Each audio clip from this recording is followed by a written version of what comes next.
Hey guys, I'm Simulator Tech, and today I'll be taking a quick look at KiiBoom's update to the Phantom 81, the Phantom 81 V2. The board comes with a braided USB cable, a keycap puller, a switch puller, some extra screws, and some spare switches. Covering the board is a nice microfiber cloth. Here's the manual. Finally, here is the board itself. I have the completely clear version of the keyboard, which looks really cool.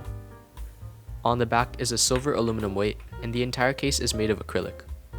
Obviously, the board is an exploded 75% with a knob, I know, very unique, and alongside the clear keycaps, the aesthetic is very nice. The keycaps are the same as the original Phantom 81. The materials are not specified on their website, but it's a clear plastic with printed legends, not double shot. They're reasonably thick and have a slightly taller and more shaped profile than Cherry. Personally, I think they match the board very well, and they really let the RGB shine. The switches also seem to be the same KiiBoom crystal switches as the first version. However, these don't have the same issue of the factory lube causing stickiness on the bottom out, so that's pretty cool. Before we take it apart, I should mention that the board supports USB-C, 2.4 GHz, and Bluetooth connections, which is becoming pretty standard nowadays, especially in the budget market. Additionally, there's a switch that lets you toggle between Windows and Mac.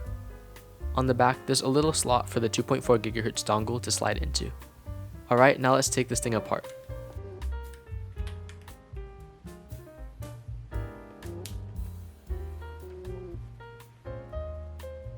First of all, we have the acrylic top case. Next, of course, is the bottom case, which houses the 4000 mAh battery and a daughter board. Lastly, we have the PCB and plate assembly. Pretty much everything is the same.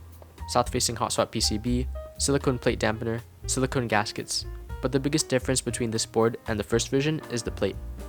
The original had a rather stiff aluminum plate, but the V2 has a polycarbonate plate which is meant to provide a softer typing experience.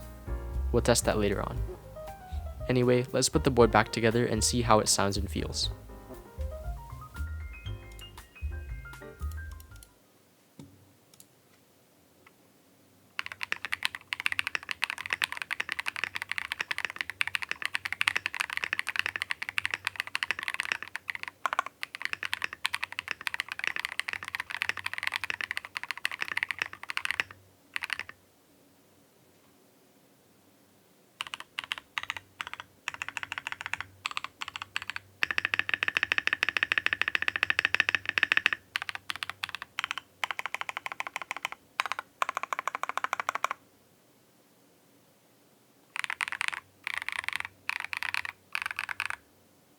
This board pleasantly surprised me.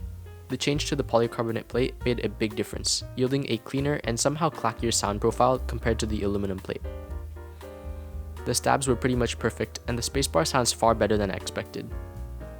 In terms of feel, the board is significantly softer than version 1. There's a good amount of gasket compression, and the assembly has some give. The original had almost none. However, the one drawback is that it's pretty much flexible only on the left side. On the right, it's a little bit flexible, and it's definitely not harsh, but it doesn't have the same plushness as the left. Though it's not a huge deal since you mostly type on the left side anyways. Finally, we can't talk about this board without mentioning the RGB. The clear switches, keycaps, case, and now plate make for a super bright light show. There's perky RGB, as well as underglow that shows on the sides, which I think is pretty cool. Overall, this board is pretty nice. At the same price point as the first version, I'd say this board is a great step up. It's available on Amazon for $200, but on KiiBoom's website it's only $150, though it has $30 shipping, so it's more like $180. If you're an RGB addict, then this board is definitely for you. You can find other boards with better build quality and sound quality for around the same price, but the aesthetics of the board are very unique, and not many other boards provide this look alongside custom keyboard features. Anyways, that's all I have for you guys today. Thank you for watching, and thank you KiiBoom for sending out the board.